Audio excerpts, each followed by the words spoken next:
a frozen wall.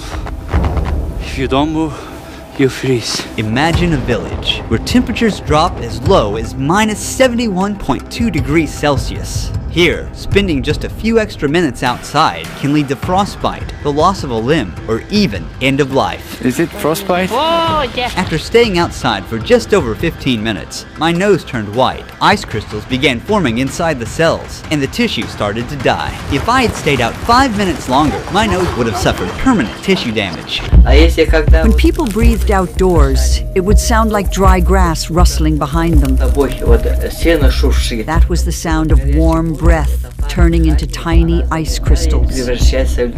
I'm in the coldest inhabited place on Earth, at the coldest time of the year. This is Oymyakon. Just to stay alive, I'm wearing more than 20 layers of clothing, weighing nearly 14 kilos. Stepping outside from a warm 30 degrees Celsius home means facing a temperature drop of over 100 degrees. That's why I'm also wearing gloves, boots, pants, and a coat, all made from reindeer fur. And even that's not enough. And now, I'm about to show you what life is like when simply going outside becomes a battle for survival. Within seconds outside, ice crystals start forming on the eyelashes, and the skin starts to sting. The village feels like it's been abandoned. The cold burned my finger. The cold doesn't just affect people and wild animals. It stops everything from functioning. Phones don't work properly and often shut down. Cars left outside freeze in just a few hours. Since the ground is always frozen, no fruits or vegetables can grow here. We boarded a plane in Moscow, flying east for 7 hours to Yakutsk. From there, we covered an 18-hour, 900-kilometer road trip. It's 2 a.m. and we finally arrived at the coldest village in the world. The thermometer reads minus 60.5 degrees Celsius. When we stepped out of the car, it felt like we were on another planet. The hairs in our nose were frozen, and we felt them prick with every breath.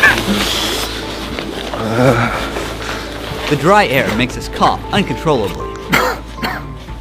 Oymyakon is home to around 800 people, spread across 1.5 square kilometers. Seeing anyone else outside is almost impossible, as if time itself has frozen in this place. It's really cold. We are walking for about 15 minutes. As you see, my friend's eyelashes are full of ice. You can see another ice droplet on his upper lip. Oymyakon, our land surrounded by mountains. It gets brutally cold here. The temperature drops to minus 63 degrees Celsius or even minus 64 degrees Celsius. Because Oymyakon is located in a basin, there's hardly any wind. The cold just settles in and stays. In this region, the ground stays frozen all year round. This layer of frozen earth is called permafrost, and it can reach hundreds of meters deep. To survive the cold, the villagers built a central heating system. A single coal-powered boiler sends heat to most homes through pipes. The system must run non-stop. Even a short failure puts everyone at risk.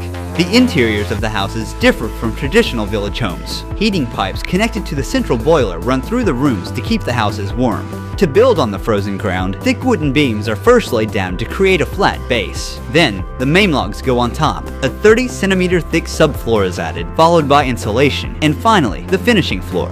Each wall is made of 7-layered materials. There's wood on the outside, then basalt wool as the main insulation barrier, then plaster, mesh, foam insulation, another layer of plaster, and finally, a wooden panel inside. The windows are triple glazed, forming a vital barrier against the bone-chilling temperatures, and the attic is insulated with sawdust and soil. Combined with a stove or heating system, this setup keeps the residents warm. In nearly every building, the entrance room is intentionally left unheated. We freeze everything in the front room. We'll get this refrigerator, natural. Here, I have frozen milk and frozen meat that I store in the cold. As you can see, these first 2 rooms at the entrance used for storage and as a refrigerator. These unheated rooms also serve as a buffer against the freezing cold. You can see ice and snow covering the interior of the room, especially the ceiling.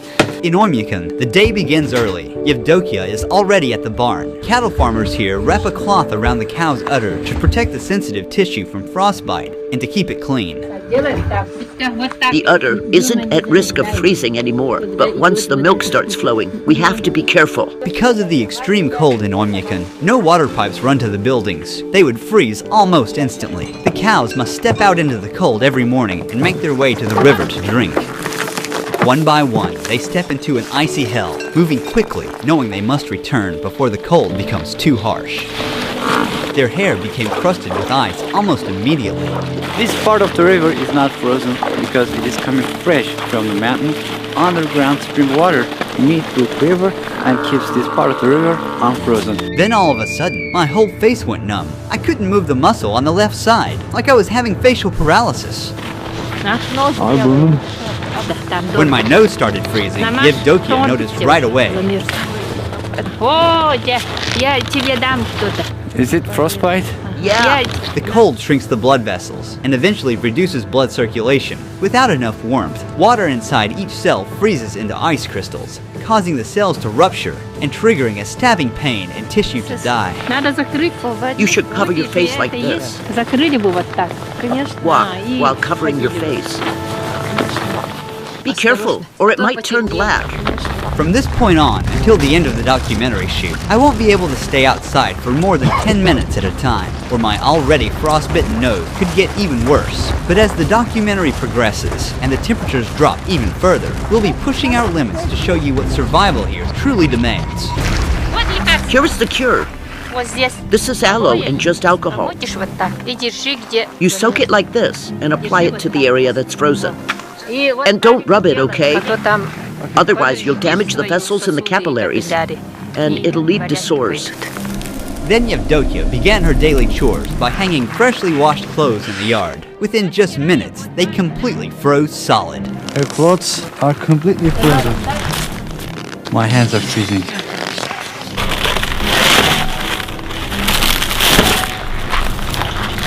After that, she headed into the barn to milk the cows. I keep Yakut cows because they produce really high-quality milk. The fat content can reach 7 to 8%. As you can see, there are some ice and snow covering the ceiling, but here is warm. The sides are also covered in snow. You can see some droplets from the ceiling. That is because of the humidity. The air is thick with the smell of hay, warm milk, and livestock. Now we are going to meet a horse master. We're about to see the wild Yakutian horses in their natural habitat. Mikhail, Ruhi. here are the Yakut horses. The conditions here are so harsh that only they have been able to adapt. What is the temperature today? It's somewhere around minus 50 degrees Celsius here. It's also hard to be outside for a long time. We have a system of fences in the open area. They mostly graze freely. These Yakutian horses don't need heated shelters, as they can endure minus 70 degrees Celsius outdoors day and night. Unlike regular horses, they are short. This also helps them to stay outside during winters, because short body means it can radiate heat to a smaller area. Their body looks very puffy, very rich in fat and round. This is because of their thick fur. And also their horseshoes are very tall, allowing them to stand on this freezing ground very long time. They're not captured. They're just being fed here. Their body means food. This is horse meat. They eat it here. As you can see, it got a lot of fat. This is one packet, a packet of a horse meat. This was ordered and it's going to be sold to a customer. This large pile of hay has been stored since summer. It's the main food supply for the horses during winter. Mikhail offered us a taste of his horse's meat and liver, which is only eaten raw and frozen in this region. Raw horse meat. It's full of vitamins and good stuff. Since we don't have fruit or vegetables here, we get our vitamins from meat. Tastes like ice. I can't feel the taste of it because it is frozen. This is the liver. In Oymyakon, daylight lasts only about 4.5 hours in January. It's 3 p.m. now. As darkness falls, we're calling it a day. Before cars, animals like horses, cattle, and of course reindeer were used for transportation. Reindeers are very important in this region, not just for transportation, but also for its meat, skin, and also milk. About half a kilometer beyond the village center, frozen forest of Oymyakon begins. In this village, most people herd animals for a living, but for those like Ivan, hunting becomes the main source of income. I am a man of the forest. These lands are my hunting grounds, and here is my tent, my home.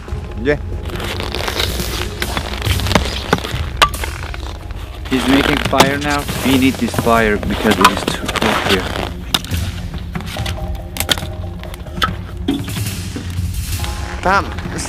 We must walk on the path. The ice underneath is thin. We made our way to the frozen river to check the fishing net he had set the day before. Ivan warned our cameraman just in time. He was about to step onto a cracked patch of ice. One wrong step could cause him to fall into the water. Oh, hey! And get wet. In the winter, when it was just as cold, my dad was out riding his horse in the woods. He fell through the ice and started freezing right away. Realizing that there was no warm shelter nearby and no chance of rescue, he made the decision to shoot himself to avoid a slow, painful death. Oh, some weather special ones. It's already frozen. Our gear was already struggling to work in this temperature, and now this frozen lens is useless and we'll have to give up on it. To get the net, he's removing the ice from the hole using a small shovel. The fish remained alive for only a few seconds after touching the freezing air. Water was warm, but now on the surface, this fish is shocked. It's completely frozen. To make it easier to cut, he's warming the frozen fish by rubbing it with his hands. He's carefully slicing it into thin pieces. Frozen and raw wild fish. When it's frozen, you feel like you're just eating an ice. You should eat with salt. Fish are loaded with vitamins in the winter. Inside the tent, it's warm, but as you see, the outer part is completely frozen. He's feeding the fire and sharing some of the fish to nature. O Spirit of nature, accept our gift. Bless us with a successful hunt and grace us with the abundance of your land. According to his shamanic belief, he must keep the spirit of the hunt satisfied, or next hunt, he might come up empty. We're heading into the wilderness. Ivan wants to hunt something big. Looks like something's been through here. There are footprints and little patches of urine left behind. Look, road deer tracks. We're getting close. Because I stayed out in the cold for more than 10 minutes, I've started to feel numbness in my nose again. I have to be more careful. I don't feel my nostrils.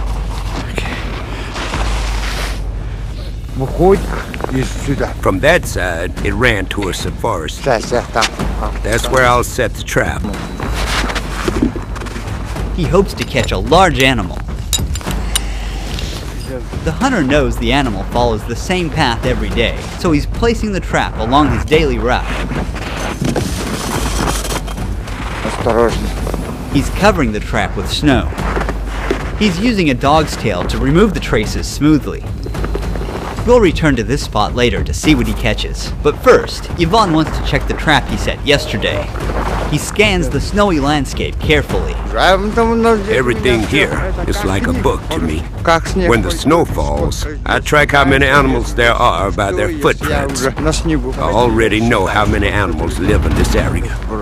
The Saka are a Turkic people who migrated from Central Asia, and I'm from Turkey, a country whose roots also trace back to the same region. Before we continue with the documentary, I'd like to thank the sponsor of this project and explore how closely I'm connected to these people. I received this at-home DNA testing kit from this project sponsor, MyHeritage, to discover my real ethnicity. It's super easy to use. The kit comes with a swab.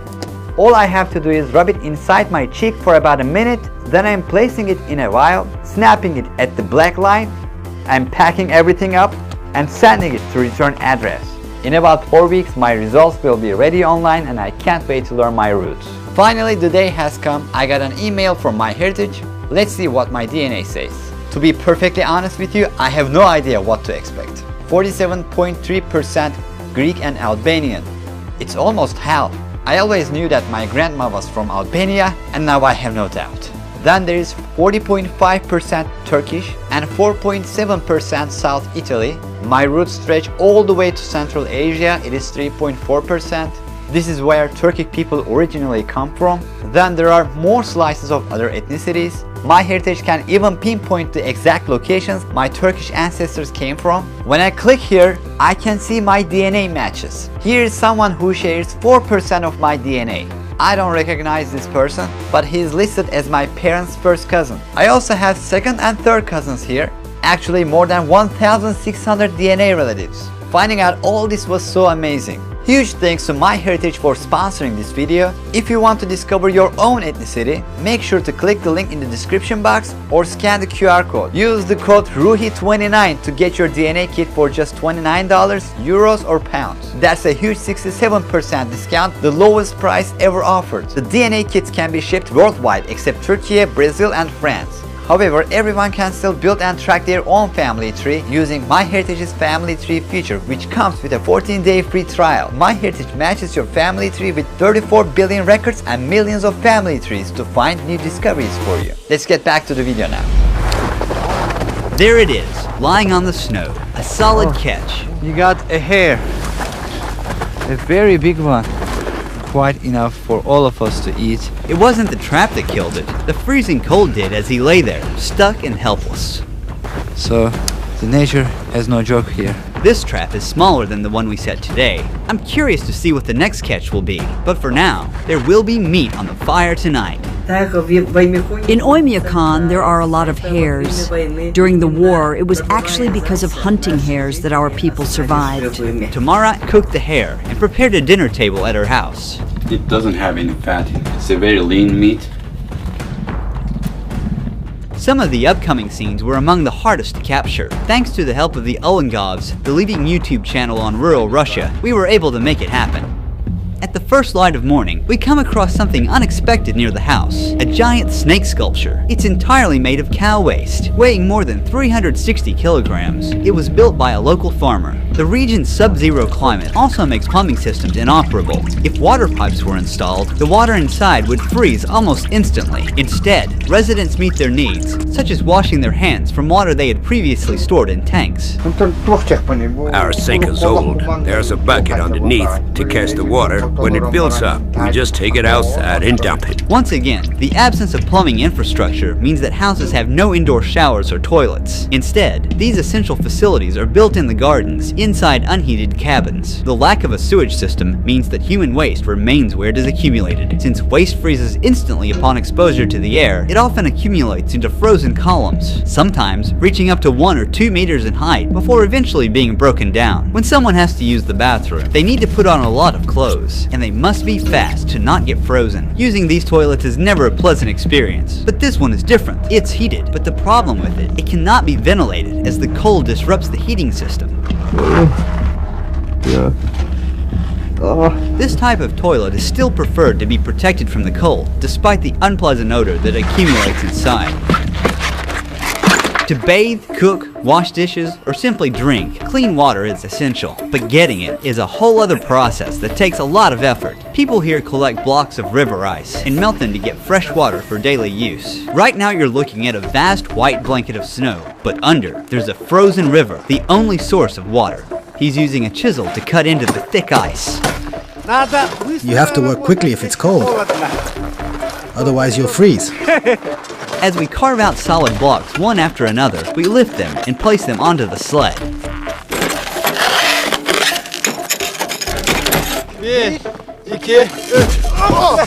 Yeah. We've loaded as many ice blocks as a sled can carry.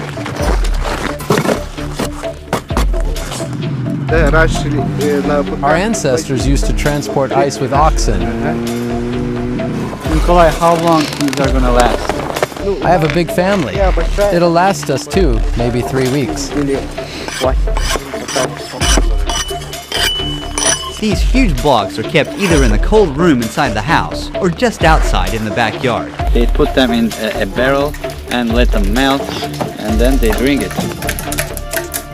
The ice blocks we collected together will not only be used in his own home, but also shared with neighbors so they can use the clean water to bathe. In this village, a bathing routine doesn't start with turning on a tap, but with chopping wood.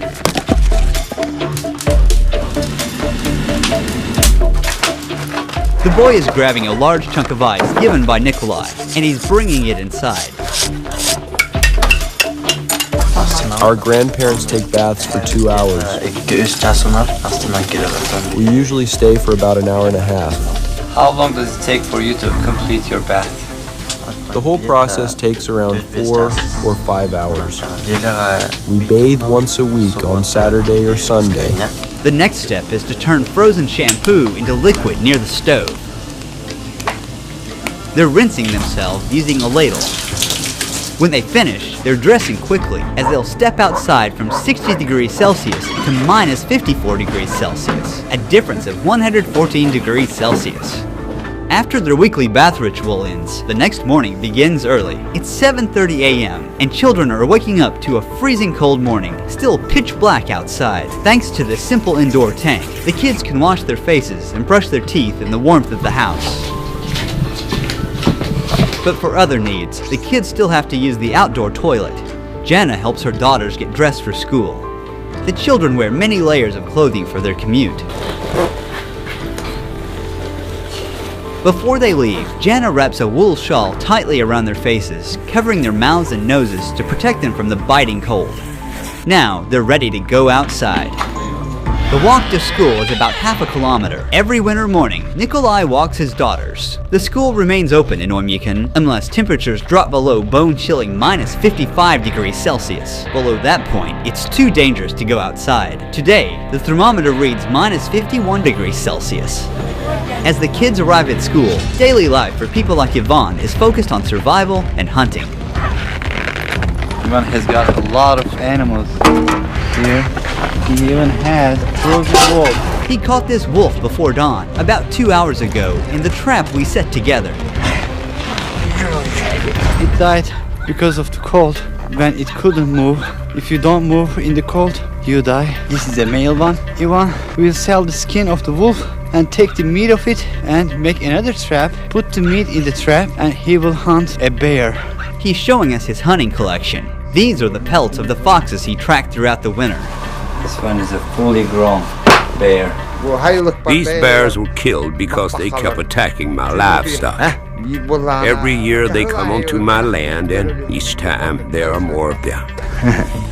The cold in Oymyakon is so extreme, even the most durable vehicles would fail without proper preparation. If a vehicle is left outside for even a few hours without the engine running, it completely freezes and won't start again without a full defrosting process. How are you planning to unfreeze your car? We'll use a jet heater. We're not sure if it'll start. Every part is frozen solid. Metal, fuel, oil, even the battery. They start by brushing off the heavy snow that's built up on the car.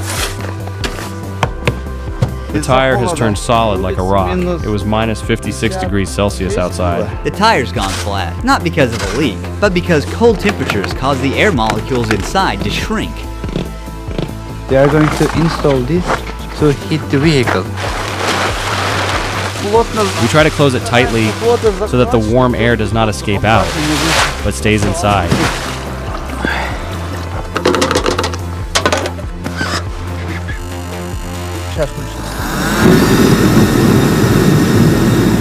And take this one. It's too cold outside. Because of this, everything needs to be kept warm. Since the car is diesel, the diesel fuel in the tank completely froze. The car will stay like this for about 3 to 4 hours. If a local is lucky enough to have a heated garage, they can store their vehicle there for months without risking the engine. As the car was being defrosted, we made our first stop at one of these garages. The door is very well insulated. There is no open spot in this garage. They use this material. You see the walls, layer upon layer, and there are pipes here to heat the garage. We heated the car for 3 hours. Now, we're going to try starting it. The accumulator is installed, and the oil level is checked using the dipstick. The first time we opened the door. Great! This vehicle brought back from death. Now we'll try to leave the place. In Oymyakon, survival isn't about conquering nature, but about living in harmony with it. Guided by ancient shamanic wisdom, the Yakut people don't fight the cold, they respect it and endure within its rules. Look, the temperature does not rise at all. Here, even the cruelest winters are met not with fear, but with ritual and the unshakable belief that nature gives as much as it takes. This isn't just survival, it's coexistence. Huge thanks to my dear friend Turgut Ekim, who was with me every step of the way during this journey. He also filmed a video in Oymyakon where he accepted an extraordinary invitation from a local family and captured daily life in this freezing village. Also, while filming with Turgut, we jumped into a frozen river at minus 55 degrees Celsius, one of the most extreme experiences of my life. If you want to catch this unseen footage of the journey and get a much closer look at the region's culture and traditions, click here to watch his documentary. Last but not least, click the link in the description or scan the QR code, and don't forget to use my code RUHI29 to get your MyHeritage DNA kit for just $29, euros or pounds. Don't miss this 67% discount to discover your heritage.